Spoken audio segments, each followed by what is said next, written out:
evening, everybody, and welcome to the fifth in our series of EIT food events. Tonight, we are focused on parasite control in grassland and animal welfare in a changing world. EIT Food is one of Europe's largest research and knowledge exchange platforms in the area of farming food. And we're delighted to have you join us for tonight's event. You can see on our introductory slide there the partners that are involved in this particular part of EIT Food.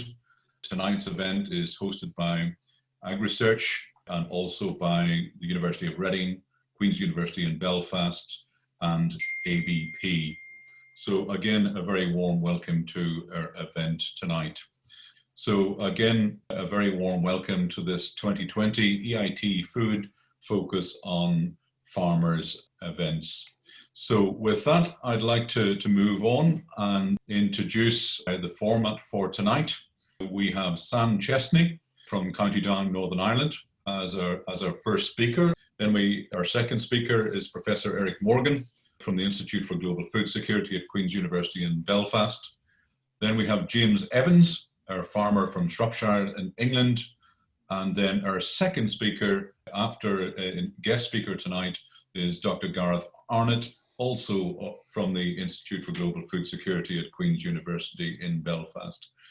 So with that, I would like to hand over now and give a warm welcome to Sam. Thank you very much, Nigel. I hope you all can hear me well. Welcome to this fifth meeting of the EIT programme. It's been very successful, and it's an honour and a privilege to be able to speak on it. Tonight's really about what we're doing at home on animal health and welfare, and really it makes it more profitable or not profitable. So a healthy, well-managed stock equals happy and productive stock. Welfare standards are a key concern to consumers. Investing in a quiet crush reduces noise and stress. And the blade calves we have at home are reared in their social groups from arrival on farm. So quickly going through that.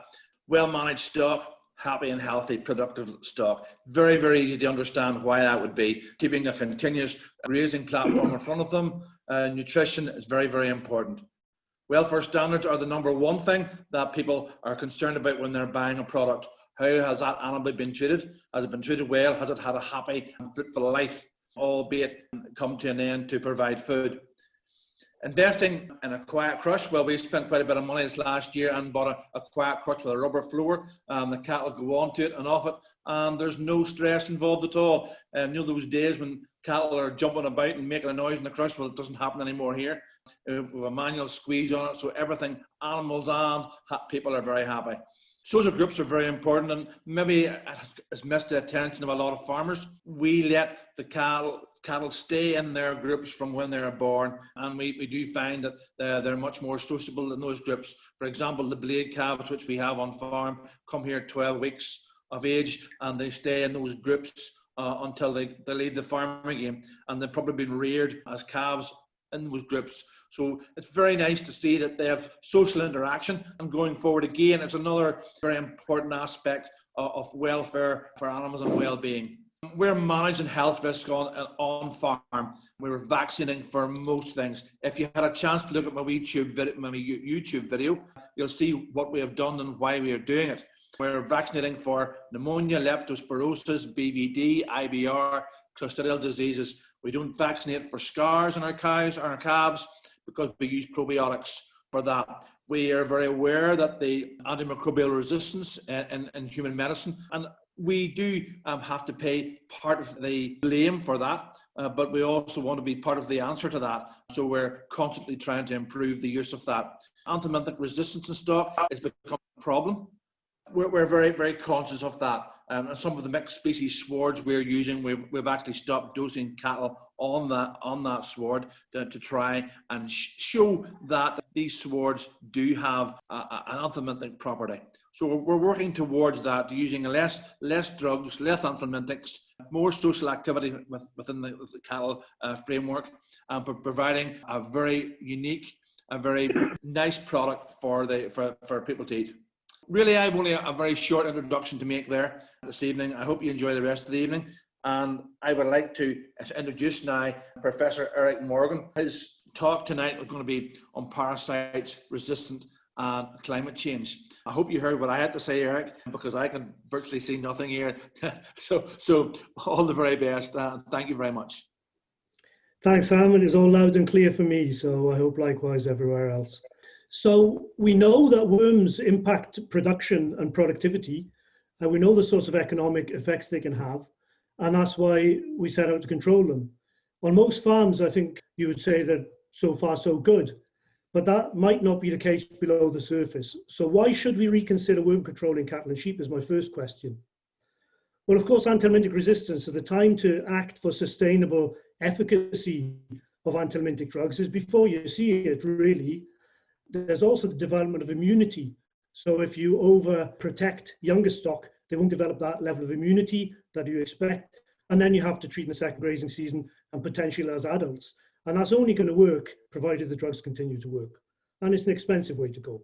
There's climate change that can have variable effects, which we'll come on to, environmental impacts, and of course, food residues and concerns about use of chemicals in the food chain in general. I just want to point out that arguably of decreasing importance. So when I started researching this field even 20 years ago, there was lots of concern about anthelmintic resistance. Some are about the development of immunity, and the others were kind of add-ons that you tagged on the end. And so they've received a lot less attention. But these areas, I suspect, are leveling up rapidly. So we're experiencing climate change. We're more and more concerned about environmental impacts of worm control. Farms are expected to do more than produce food now.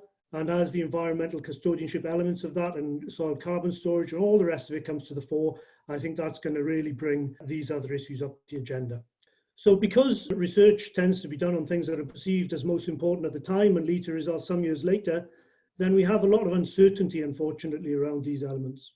So I'm going to focus really on worm resistance, climate change and environmental effects, because I can't cover everything in 15 minutes. So where are we with worm resistance? Well, here you see a year along the bottom of this graph, and then the proportion of farms with resistance. The top line sloping upwards is white drench resistance in sheep in Switzerland. The middle line is white drench resistance in sheep in the UK. And the bottom line is clear drench resistance or macrocyclic lactone resistance in sheep in the UK. Those are the only three host chemical combinations in Europe where we have enough data to draw this line. And what we see is that white drench resistance is already present on nearly all of UK sheep farms. Ivermectin is heading the same way, but quicker. And you can look at the gradient of that, and it looks like about 30% more farms seeing measurable resistance every decade. So are cattle in this graph? Well, we don't have enough studies to draw that line. The most recent study in either Ireland or the UK was in the Republic of Ireland, and it failed to find drugs that were working fully effectively on any of the 17 farms sampled. So if resistance is such a huge issue, then why aren't all farms everywhere coming down with huge problems? Well, the answer is on the next line, really. So in our own studies so far in cattle, we're finding that the average reduction in egg count after treatment is around 76%. So if you get 76% of the worms removed, you will see an improvement. And unless you're measuring the egg count, you won't know that there's a resistance problem. And you won't know until it's rather late to do anything about it. What about climate change? Well, we hear all the time about global warming, but the weather is getting warmer on average. But 1-2 degrees warmer at the Earth's surface on average doesn't sound very much. But the graph on the left shows that you don't need that much of an increase in mean temperature before you start to see more extreme weather. On the right, you see deficits and differences in precipitation, which vary widely around the world. So in some areas you get more rain, in other areas you get less rain. But what's common for both temperature and precipitation is you will tend to see more variability. And I don't need lots of graphs to tell you that, because it seems a long time since we had a typical weather, doesn't it? You've either got a cold spring or a dry spring, followed by incessant rain or heat waves, even in the same year in different parts of the UK. So no year is typical anymore. Because worms work by the weather, this is probably going to affect epidemiology. So I'll just walk you through roundworm typical epidemiology in cattle in the UK. This is what you'll find in textbooks.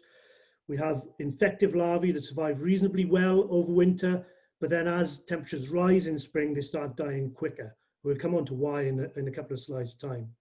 They would normally fade away and die, but of course we have turnout and we have young animals ingesting those larvae, they're maturing and they're producing eggs. And those eggs increase and they will fuel a second wave, if you like, of larvae on the pasture. And that development is strongly related to temperature, but it also needs moisture. And then egg counts drop off in first season grazers because they get immunity. The adult worms are still there, but the larvae crucially are still there. They continue to develop for a while and they will stick around through the winter. So this is the typical textbook seasonal pattern, but climate change is really messing with that. So the big red button of climate change is really changing these fixed relationships. To illustrate that, I'll use Nematodyrus batis as an example. This is the worm that causes spring scour in lambs, hatches en masse in spring in response to increasing temperatures. And if you look at when that happens, up until the 90s in the southwest of England, you were seeing this in April and May typically across a fairly narrow window. Since the 90s, we have had earlier hatching, but more to the point, we've had increased variability. We still get late hatch in some years, very early hatch in other years. And when the forecasts are based on relationships that were observed decades ago between temperature and hatch, based on March average soil temperature, it's not a lot of use if you've got hatching at the end of February. In Scotland, we've got later hatching, and that doesn't seem to be all that much more variable yet. In spite of this variability, of course, it's easier to treat according to habit or according to a fixed date. But if you do that, you're going to miss a lot of this unusual hatching in atypical weather conditions. And this is why we've been working with SCOPS to develop live forecasts that are based on up-to-date information and will allow you guys to identify when is a risky time and to treat at the right time. Unfortunately, relative to Nematodyrus, a lot of roundworms are a bit more complicated. It's not as simple as you reach a certain temperature and then you get a rush of larvae onto herbage. And this means that climate change can have quite complex effects, even in different directions. So for roundworms, for example, in a mild winter, larvae could survive better or worse on grass. It depends. The larvae like kind of fridge type temperatures. If you've got very cold winters and you get milder winters, it'll favor the larvae. If you already get mild winters and they get warmer, that will decrease overwinter survival. Dry summers, even more complex. So generally, the larvae, once they leave the dung, they're quite mobile. They'll move between the soil and the grass. And if it gets dry, they'll go to ground. They'll go into the soil. Those that are in dung pats can survive quite well, but as the dung crusts over, they can't get out. So both in soil and dung, you get reservoirs of larvae. When you get rainfall, you get these larvae released, and that can lead to spikes of infection. But as you see from the picture of a larva on the right, it's enclosed by a protective sheath. And this means these larvae do not feed once they leave the dung. So a long drought eventually will take its toll. They'll run out of energy, won't be able to get to the surface. That sounds great, but it's not necessarily actually, because you get low what's called refugia. Refugia is the population of parasites that are not exposed to chemical treatment. So I took this photo of the cattle in France last summer. What was very unusual is now utterly routine. Brown fields, supplementary feeding on pasture, and larvae will have trouble surviving in that environment. We found it really hard to find larvae. It sounds like good news, but if you treat all those cattle now, any worms that are surviving are resistant. They'll produce eggs and larvae that are completely resistant onto a blank canvas. And that'll be strong selection for resistance. So in Australia, rapid selection for resistance, for example, is associated with dry conditions and treatment in dry conditions. My wider point is that one size no longer fits all, even all years in one place for parasite control. So that poses some new challenges. Now ask the question, how can we target treatment better if weather is changing these patterns? Well, for a start, you can use fecal worm egg counts. It can be difficult to interpret worm egg counts if they're in intermediate zones, but if you don't find eggs, that's pretty easy to interpret. So Greg Mears put it really nicely, I think. He's behind the FECBAC system. And he said, well, you wouldn't go out cutting thistles in the field if there aren't there. And yet, quite regularly, animals are dosed for worms without there being worms present. Remember always that worming is not necessarily about improving the performance of individual animals at that time. It's about cutting out the egg supply so you keep those pastures cleaner for longer and you don't get problems later. So with some knowledge of grazing and treatment history, you can predict that in your head. But weather's a moving variable here, and it's asking a lot for you to keep all of that calculation going on a hunch. It's also asking quite a lot by the way of vets and other advisors who aren't as familiar with your farm and maybe don't have the detail on grazing patterns. It's asking a lot of them to apply this to individual farm situations. So to try to overcome that, we've got a team at Queen's led by Chris McFarland, who's trying to use technology to predict pasture infectivity. So using satellite-derived climate data and grazing history and fecal egg counts. Those are the three ingredients you need to be able to draw these kinds of graphs which predict the larval levels on individual pastures over time. They're validated. You can see actually this is a picture from Canada where we're also working to validate these models. You take counts of pasture larvae to build confidence in the models. And what you can then produce, or Chris then produces, is a heat map of different pastures and the relative infection levels on each. And that works quite well in our hands. And you generate patterns like this. So these are 6 paddocks on an individual farm. And you can see the redder they are, the more larvae. You see all the paddocks follow a similar pattern of rising in summer and then decreasing. But they do so in different ways. So if you look at the blue box surrounding July, you can see you've got a choice of pastures.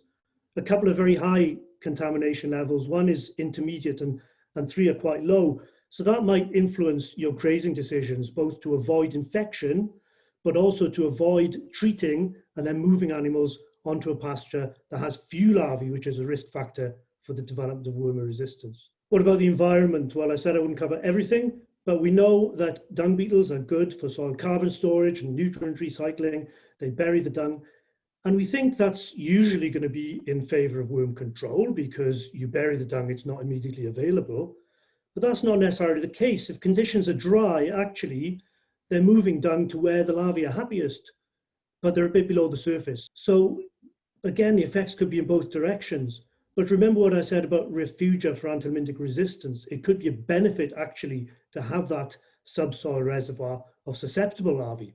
We know that some wormers at least are bad for dung beetles. We know other invertebrates are involved as well. And if you want to preserve these dung invertebrates, it's important not to wipe them out by treating all the animals so that they've got nowhere to breed.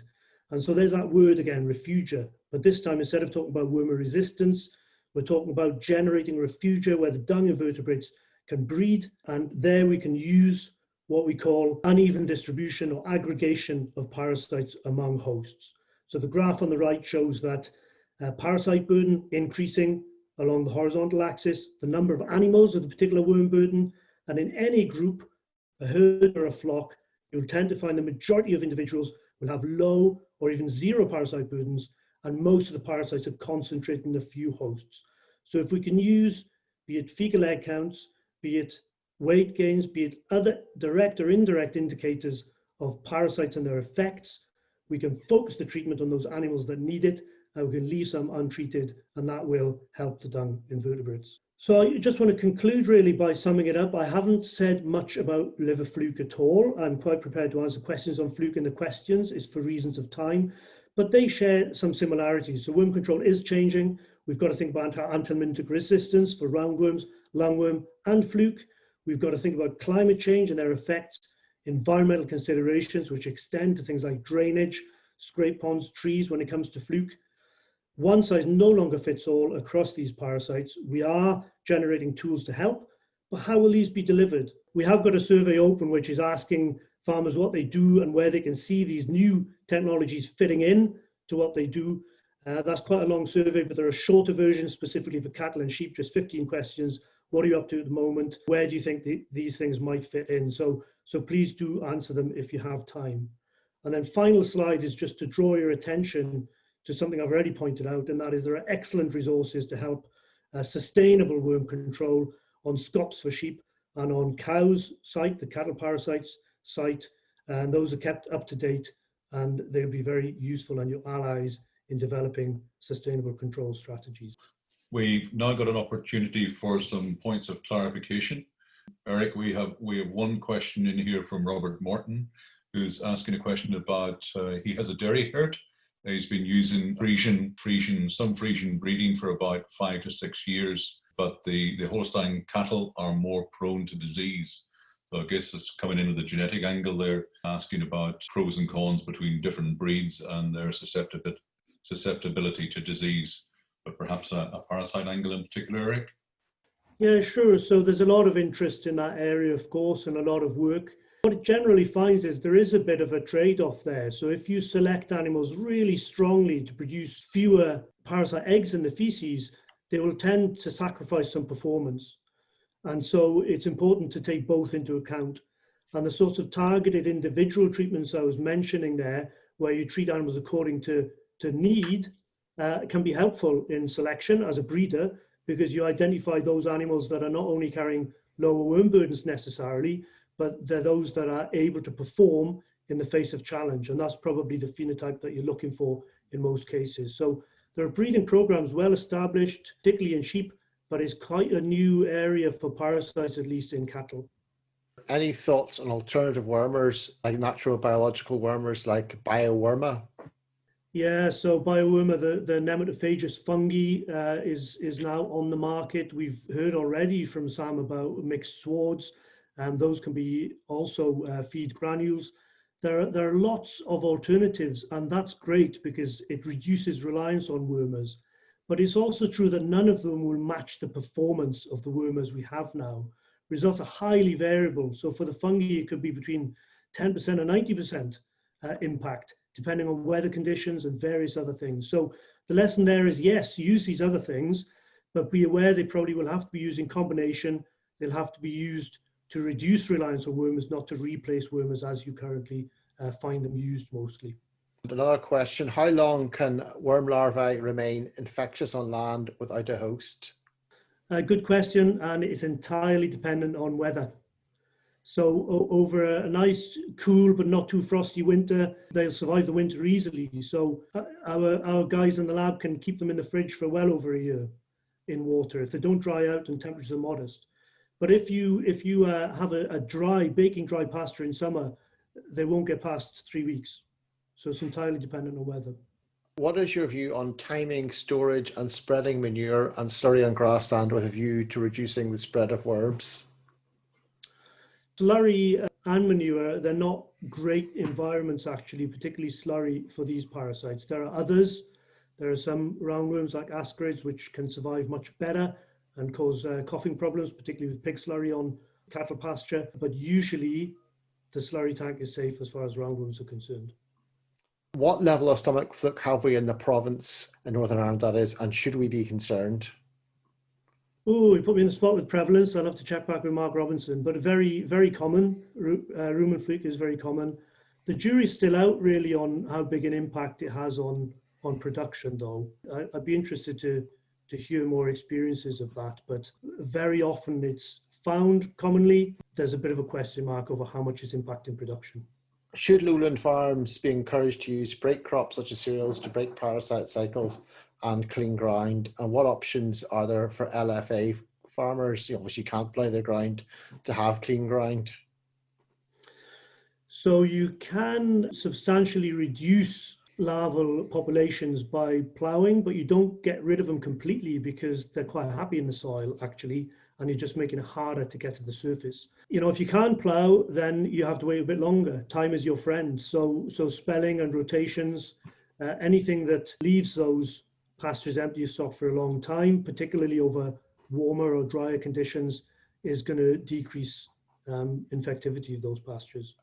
One is, what impact does rotational grazing have on worm burdens? And another one asks, does zero grazing decrease the worm burden on land?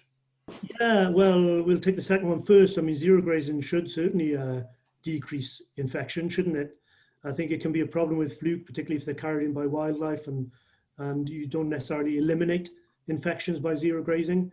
It should help, whether that's in the right direction in terms of some of the consumer expectations and production efficiency is a whole other question. In terms of rotational grazing, yes, it can help a great deal, but again, it comes back to time and the period at which you come back, the spelling period. And it's no coincidence that parasites have evolved to be fairly similar in timing to grass growth.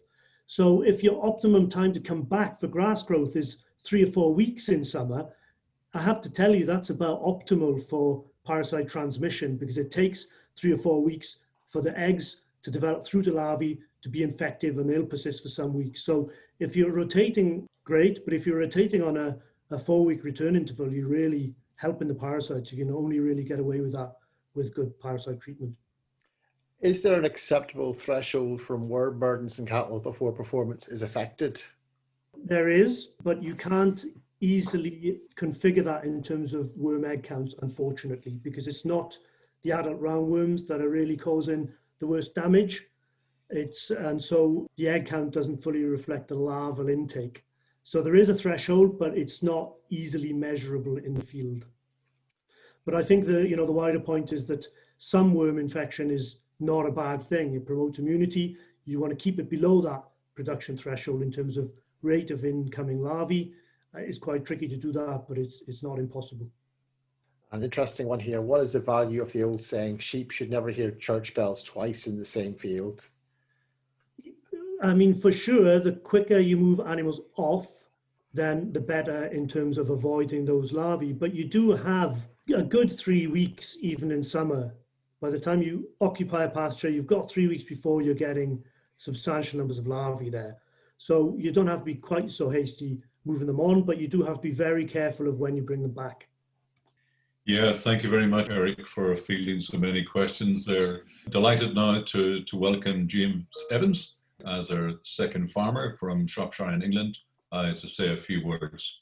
Okay, good evening, everybody. Yeah, it's really good to be able to speak at this fifth talk again. So I just wanted to come across it really from my perspective, where obviously we recently went organic, and that comes obviously with its challenges. So we can't use ivermectin, and so it's kind of limited to what we can use. So we're using more of a moxidectin, but we're trying to look at different ways of reducing our worm burden, perhaps not grazing residuals down quite as low and trying to leave a little bit more, because apparently, I mean, I'm sure the experts will tell me it's perhaps not correct, but yeah, apparently the worms only can be sort of crawl up to about 6 centimeters.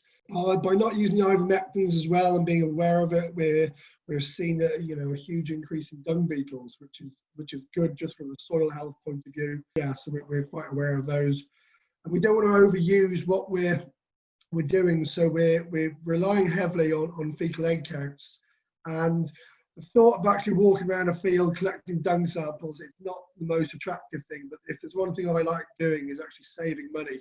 And there's nothing better than actually thinking, well, perhaps I'm getting those cattle in to weigh them, and I'd normally worm them now just because they're in.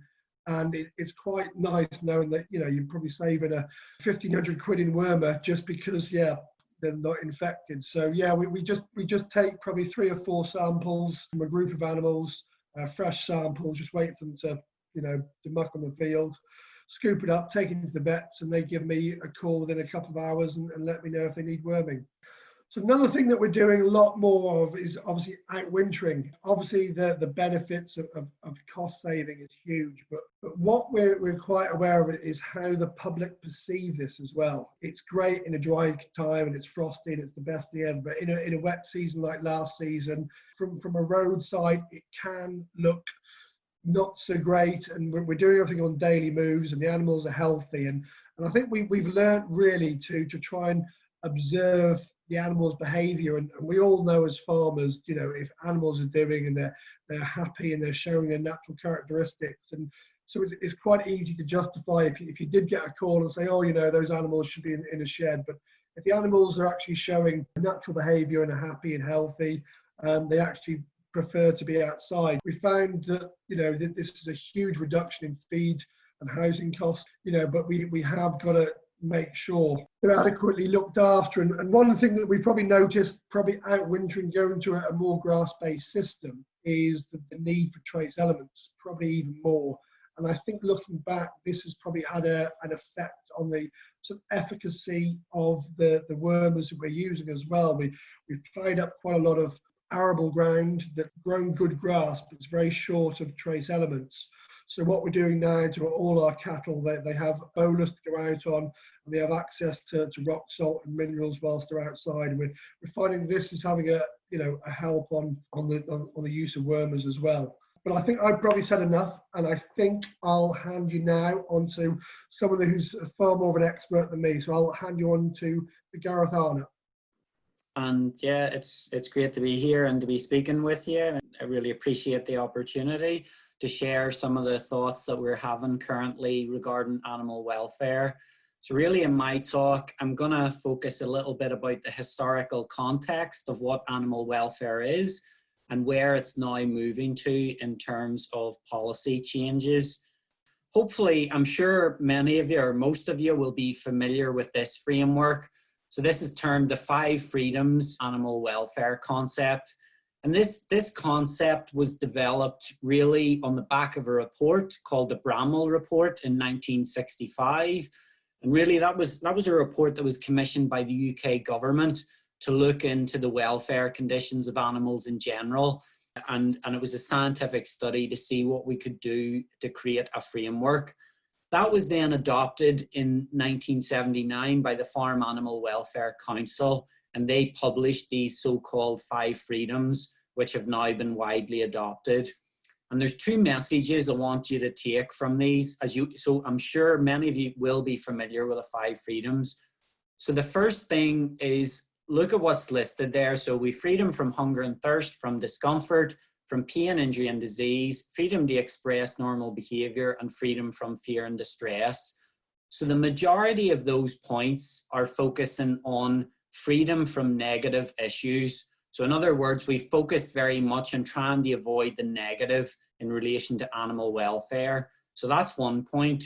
The second point that you'll see from that list is animal welfare. While health and infectious disease and health conditions are really important for welfare, animal welfare is about more than simply focusing on health and disease. So there's this wider piece as well.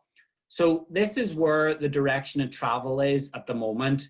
So more recently, the Farm Animal Welfare Council have published this idea of a life worth living. So basically this is saying that animal welfare can be on a spectrum from poor welfare and a life not worth living up to a good life. And the minimum they're saying that producers should be striving for now is a life worth living. And basically you can read for yourself there, but that one of the key emphasis of a life worth living is that the good, so in other words, the positive welfare should outweigh the poor or negative aspects of welfare. And ultimately then we can try to go even further and say that all the animal's vital needs, including its mental well-being, are met, and also most of its wants. And this would be termed a good life. But of course, if like me, you're reading this, how do we demonstrate these things? You know, these are very subjective, challenging concepts for us, for me as a researcher, to get objective measures, and also for you as a farmer to interpret. So this is the challenge, I would say, of where we're at the moment. So, but bear in mind, it's moving from just focusing on the negative in terms of the 5 freedoms, and we're now talking about quality of life and a life worth living. Hopefully, like me, you're probably starting to think, well, how could we assess positive welfare in animals? And it was really interesting to hear James speaking about measuring behaviour. And so a lot of my work is studying animal behaviour. And yes, there are certain behavioural indicators that we can objectively measure. And one of the key ones that I'm trying to highlight in these photos is play behaviour. So, you know, it may sound trivial, but actually looking and observing animals and watching their social interactions and their play behaviour can give us an important insight into how they're doing. So why is play behaviour useful? So it's useful because it tends to demonstrate 2 things. So if in your pen of animals you see a good level of locomotor play or interacting with their pen mates, you know, play fighting or social play, this indicates firstly that the animal's other needs have been met. So it suggests that the animal is well fed, it suggests that they're in good health, and it suggests that they have the capacity to engage in this so-called luxury behavior, so they can do something else. And the second thing is, in and of itself, it's thought that play behavior results in a positive emotion. So, and I use that term on purpose. You may well question me, how can you study emotion in animals? And the answer is, we're now starting to get techniques where we can start to study states and mental states in animals that are analogous or similar to positive emotional states that we, for example, would experience. So it's thought that play behavior invokes some of these positive emotional states. So it's one good measure that we can focus on. The group at Queen's has done some work looking at play behavior and some of the benefits for later life. So I'm going to move tack now and talk probably about some more concepts that are directly relevant. And this is very much in the arena of precision livestock farming. And we're thinking about PLF and animal welfare. And basically, you know, I'm sure many of you are aware that there's an increase in use of technology, and it's now targeted technology which can tell us something about the individual animal. So rather than just managing groups of animals, we can start to hone in on the individual. And then with that information, we can then have a higher level of control, and we can increase efficiency, sustainability, and profitability.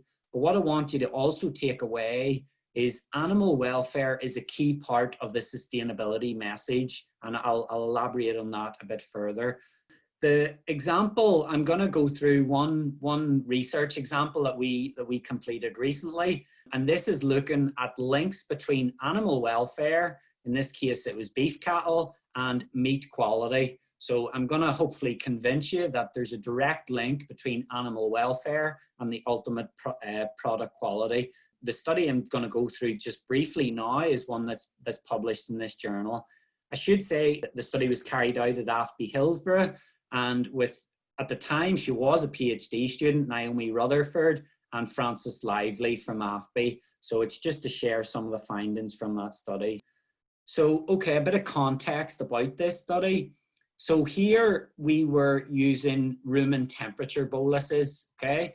And I mean, I'm sure many of you will be familiar that there are on the market, there's rumen temperature boluses. Now, the thing is, at the moment, they're marketed as telling you something about infectious disease, or disease. So in other words, when the animal picks up an infection, you get a rise in body temperature, and the bolus can flag up that rise in body temperature. But actually, what I want you to be aware of, so there's a condition known as stress-induced hyperthermia. So whenever we mount a stress response, we get an elevation in our body temperature, okay? So whenever you're stressed, there's a rise in your core body temperature. And from an evolutionary point of view, this makes sense because it's getting your body ready for activity, okay? But the thing in this study we were interested in asking was, can these rumen boluses detect a stress-induced rise in temperature? And so because if they could, then this might be quite a useful, non-invasive approach that we could get another measure of welfare in terms of measuring a stress response. And I'm going to say that the stressor that we focused on in this study was looking at the pre-slaughter phase. So there are a number of stressors which are associated with the pre-slaughter period. And that is the period from when the animals leave the farm until when they're slaughtered at the abattoir. So you can see for yourself there, we've got stressors of handling, we've got the transport, we've got a novel environment, we've then got potentially mixing at the lairage, and then we have the process itself. So these are all well known to be stressful. And of course, there are many approaches which are currently used to try to reduce that stress, because it's also well known that that stress can have a detrimental impact on meat quality. So we were interested, would we see changes in rumen temperature during this stressful period? This is just to make the link to meat quality. Okay, so if the animal has a stressor, it then mounts a fight or flight response, okay? And you get the release of catecholamines. These are your adrenaline or your noradrenaline.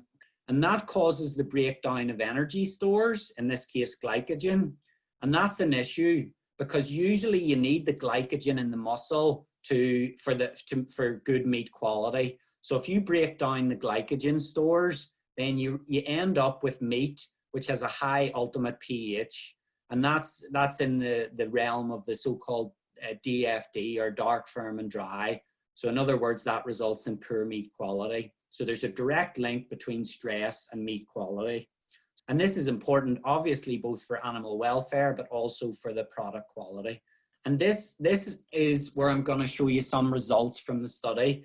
So in this study, and we're going to focus on the top graph first. So in this study, there were 40 bulls, and it was bull beef, dairy origin bull beef. And so and all these animals had the rumen temperature bolus in them. If we look at the gray bars first, what we can see is that there was an elevation in the mean rumen temperature between the baseline period before they left the farm and then during transport. So there was an elevation during transport. And then you'll notice that for the gray bar, it doesn't change at the layer age. But what does change is the maximum rumen temperature. You can see that it becomes even more elevated, the black bar in the layer age. So this is a sign of stress-induced hyperthermia. But actually, how did we validate that was measuring stress? So in the table below, I just want you to focus on the top measure, which is cortisol. And cortisol is a stress hormone. And so what you can see there is that compared to the baseline, at the time of slaughter, the level of cortisol had doubled in the blood. So these were blood samples that were taken baseline before the animals left the farm and then at slaughter. And so we're validating that this change in rumen temperature is associated with a known stress marker, which is cortisol. It was also associated with two indicators of muscle damage, which are CK, which is an enzyme, and then this LDH. Don't worry about them, but they're basically measures of tissue damage, which were also elevated. And there's only a couple of points I want to take from this table. If you look at the top where it says ultimate pH, and we've got three groups. We've got those that were less than 5.8, which there were 19 bulls went into that group. So that was the ultimate pH of their meat, was less than 5.8. Then we had 11 bulls that were in the intermediate range. And then we had 10, which were in this high ultimate pH range, which would be associated. So really, for meat quality, you want it to be less than the 5.8. And what you can see, if you then look at the line which has mean pre-slaughter rumen temperature, what you can see is that the animals that had the highest average pre-slaughter rumen temperature went on to have the worst meat quality in terms of the ultimate pH. So in other words, there was an association between this measure of rumen temperature and the quality of the meat at the end. So what we've done in this study is we validated that rumen temperature is telling us something about stress by linking it to cortisol. And we've also shown that it tells us something about the meat quality characteristics.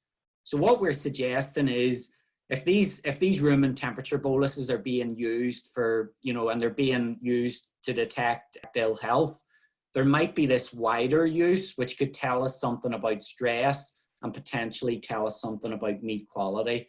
So in other words, if we knew that there was a really temperamental animal which had a really high rumen temperature, then we might be able to do something to calm that group of animals down before they were slaughtered.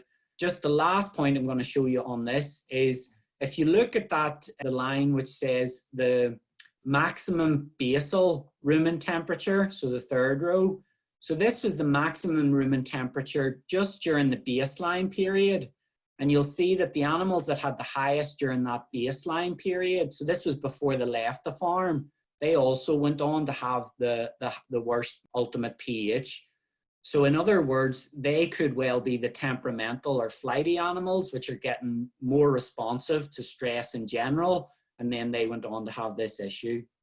Now I'm going to just end by 2 slides to the end where I want to make a link to animal and human welfare. The majority of you will be familiar with this term, One Health. And this is a term that combines both medical and veterinary science to better understand and acknowledge human and animal health. And it also acknowledges that they're intimately entwined. So this was just a table I took from a paper, and it's really to show you the number of so-called zoonotic diseases. So diseases that have a reservoir in animals and be passed to humans. And you can see that there's lots, and this is a major issue.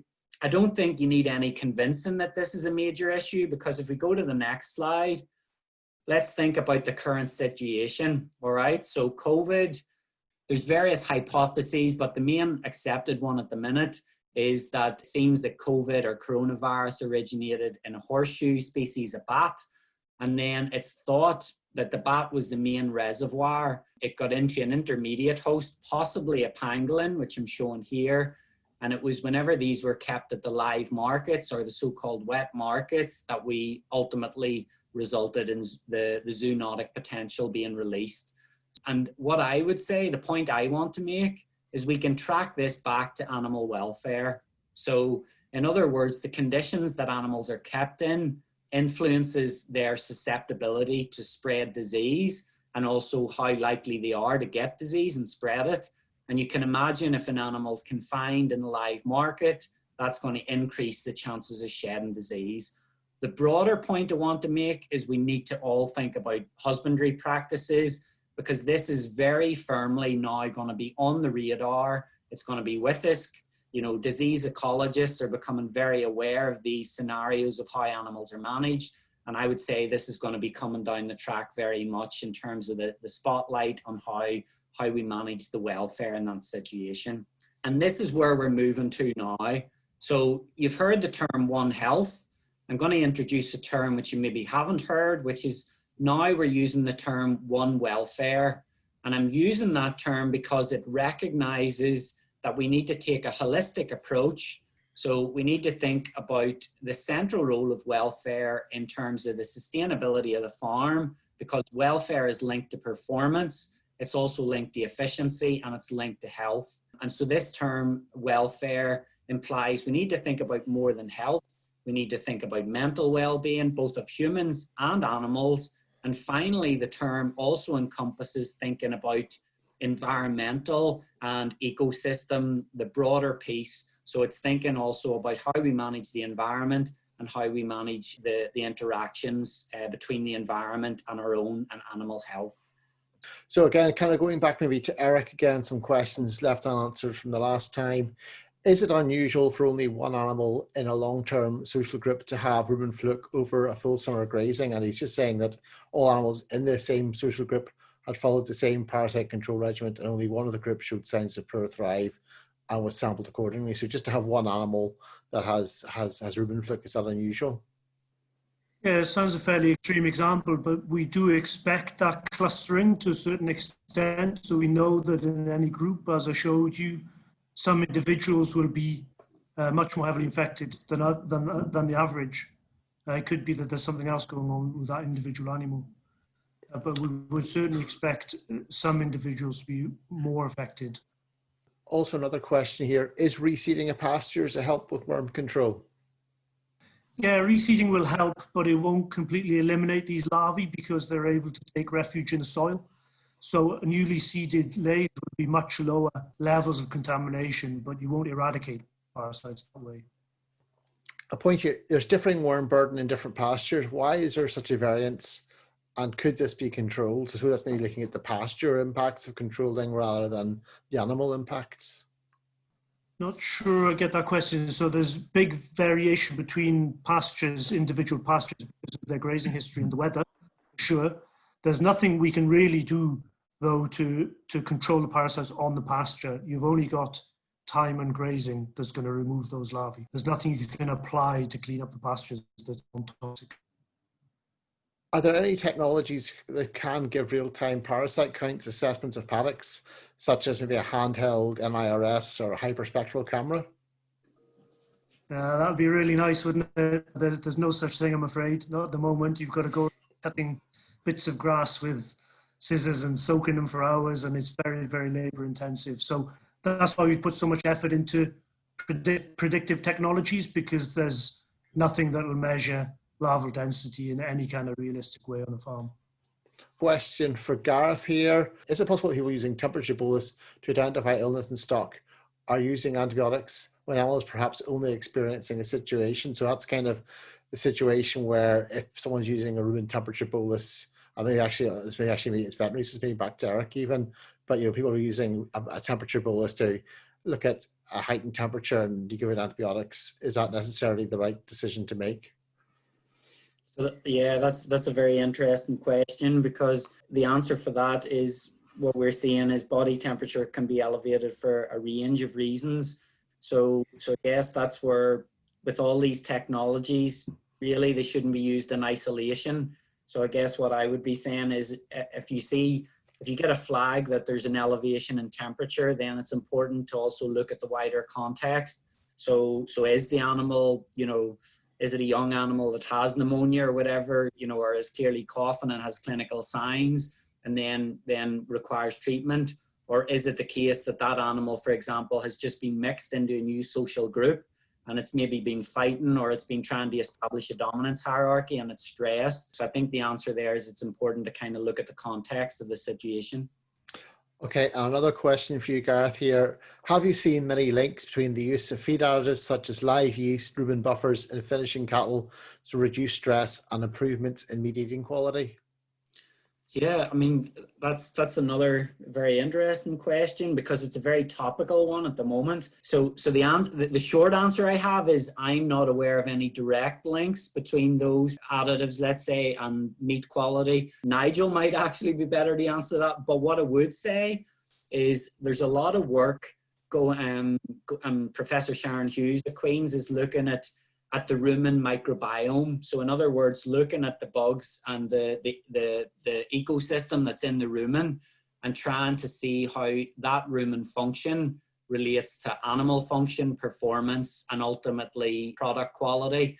So there's definitely a lot of work going into that. So for example, and also linking back to your talk from the other week, there's also quite a lot of work going into looking at additives that can reduce methane emissions. So I'd say I'm not aware of direct links between rumen additives and product quality, but they may well be there, or certainly in the pipeline. Okay, back to Eric here with a question. Is it still worth worming adult cattle? Yeah, there are certainly demonstrated benefits in terms of production, but they're linked to how much evidence you've got for parasite exposure and immunity. So you can take the bulk milk ELISA, for example, and your response in milk yield in dairy cows following worming will depend on that. So it does have its role, it does have its place. But what I would say is, if you're having to worm adult cattle, then ask yourself, why are they becoming adults without immunity? And are they protecting young stock? So it's just the immediate response, but then you need to, I think, look at why you need to do that. Questions. One is on the quarantine for Eric, and then on Gareth on space allocation to ensure no negative impact on their well-being. If you're bringing new stock on or returning stock, then you need to be worming them with more than one wormer and not what you normally use. You need to wipe out those worms. Over the next sort of 24 hours, eggs from pre-treatment worms will be working their way through. So you should house those animals, or put them yarded, or put them on a field that's not going to be used to let those eggs work their way out. And then, provided you've used the right drugs for quarantine, you can turn those animals out, ideally not onto too clean a pasture. So it's not about time, it's about choosing the right antibiotics and turning them out onto a pasture that is not whistle clean, so you alleviate selection. 24 hours is enough. Yeah, in terms of space allocation, there was some work that was done to look at, for example, influences of space allocation at the feed face and aggression in cattle. And it's not as straightforward as you may think. So initially, it was thought that, more is going to be better, but it seems there's not a big effect. So the sort of vague answer is, as long as they have enough space, carry out, the behaviors that are necessary. There are guidelines published. I confess I can't recall exact figures, but there are welfare codes that will give you certain indications of space. But what I would say is, it is really good to be thinking about the social dynamics of the group. So for example, in the dairy herd, you could imagine that whenever heifers are being introduced into the main herd, that's very stressful. And so there's been nice work that was done at AFB and Alistair Boyle, looking at the how to introduce them in terms of the timing, in terms of introducing heifers into groups before, so they can go together into the main herd. So it's very much worth thinking about the social dynamics of the group. And just the last point on that, in the sense that it's now being recognised the benefits of group rearing calves. They're again thinking about the dairy industry, so there are well-known benefits now of having group raised calves that then go on to ultimately have longer longevity in the milking herd. And they think that part of this is to do with the social behavioural skills that they get from that early life period in the social group. And actually there's been shown to be a whole host of benefits. Of course, one of the historical arguments against that was to do with biosecurity and individually rearing calves. But we're now very much moving away from that in terms of advocating that of course you get your biosecurity right, but you can raise calves together in groups very successfully. Gareth, an interesting one here. How can farmers be encouraged to prioritise animal welfare? Surely we need some sort of recognition or economic gain for those considerate farmers. I mean, Gareth, I'll ask you to comment, but maybe just after that, I'll ask Sam or James to come in on that as well. So just to say, I completely agree with that comment. So where I want to see it go is that we pay for the animal welfare standards, you know, that there's pressure mounting to put on, and also that farmers are trying their best to achieve. So very much I would like to see that it is adequately economically rewarded. And of course, you know, if it wasn't for COVID and we got on to talking about Brexit, and all these things are very much on the horizon at the moment. So part of these discussions and these trade talks, I hope, are going to revolve around the fact that we have got very good animal welfare. Like, you know, historically, these islands have been at the forefront of trying to ensure animal welfare and move it forward. So I very much see that as a selling point, and I hope we can ensure we are rewarded for that. Yeah, I mean, I think the public are starting to demand it as well, really. I mean, there's always going to be a market for cheap beef, but I think, you know, the markets that we're trying to supply of premium beef, you know, the chefs come on the farm, we welcome visits on the farm all the time, and people want to see the conditions the animals are kept in. And I think going forward, you know, us as farmers, we have a sort of a role to play in proving that our welfare is, you know, questionably the highest in the world, and we need to demonstrate that. We need to get the public on our farms and just show what we're about, really. How heritable are some of the temperament traits, susceptibility to stress? So those welfare traits or susceptibility to stress, Gareth, is there any work on heritability? That's a great question, and there is some work on that. So the answer is they are heritable. The heritability, trying to remember, I think the answer is they're moderately heritable in that, in theory, well, not in theory, we can select in these traits, and this happens. You know, this happens either directly or indirectly, even at the moment. So got a really temperamental nightmare individual, you're maybe not going to want to breed from her. So it happens indirectly. And actually it was part of the whole domestication process. So the answer are they're certainly very heritable, and we can do something about it. And this happens indirectly anyway. So you'd probably be managing your animals based partly on the temperament that you see. And that's a good strategy because, as I say, and the likes of, you know, famous animal scientists like Temple Grandin showed very clear links between the most temperamental animals that went on to have the worst meat quality. What do you think of long-acting wormers or boluses? And then also a question, if you have one or two animals in a batch of cattle or sheep with dirty tails, loose tongue, do you treat them individually or do you treat the whole batch? Okay, thanks for those questions. I'll take them in reverse order, but I would say, because we're coming towards the end of the session, that if you want some clarification on any of these issues, including quarantine guidelines, then I'd refer you to the SOP's website for sheep and the COW's website for cattle. There's a ton of more detailed information there. But to answer whether it would be wise to just treat a few individuals with dirty tails, loose tongue, etc., that's what we call targeted selective treatment. That's exactly what I was pointing towards. If it's feasible for you, it doesn't just have to be dirty tails, loose tongue. It can be weight gain, it could be behavior even, it could be performance as you see it. Are those animals as individuals meeting expectations? And if they're not, they're the ones you should prioritize for treatment. You should tend to be a little conservative with that because you could be caught out under treating if you only treat those that show visible signs.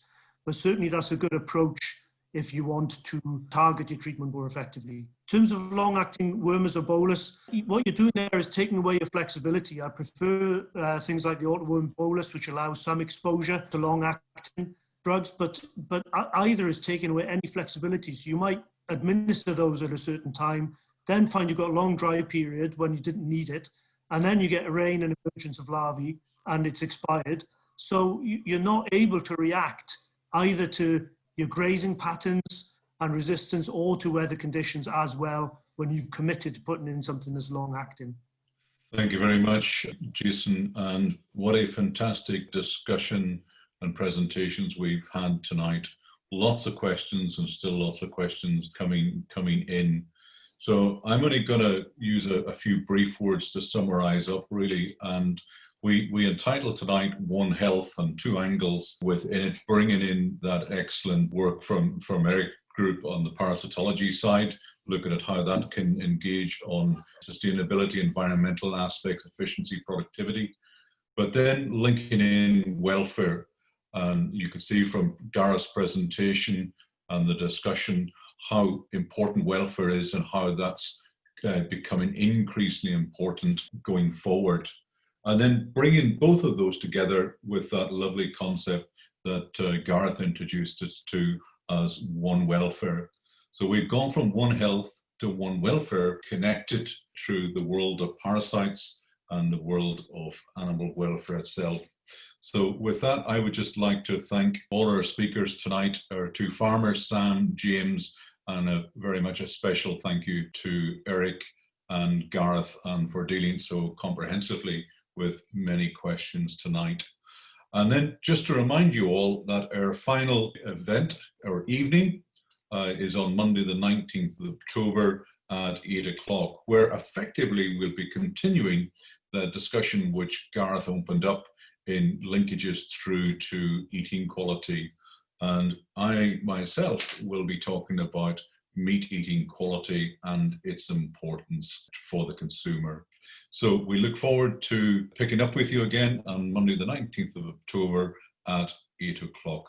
Thank you very much. Good night to you all.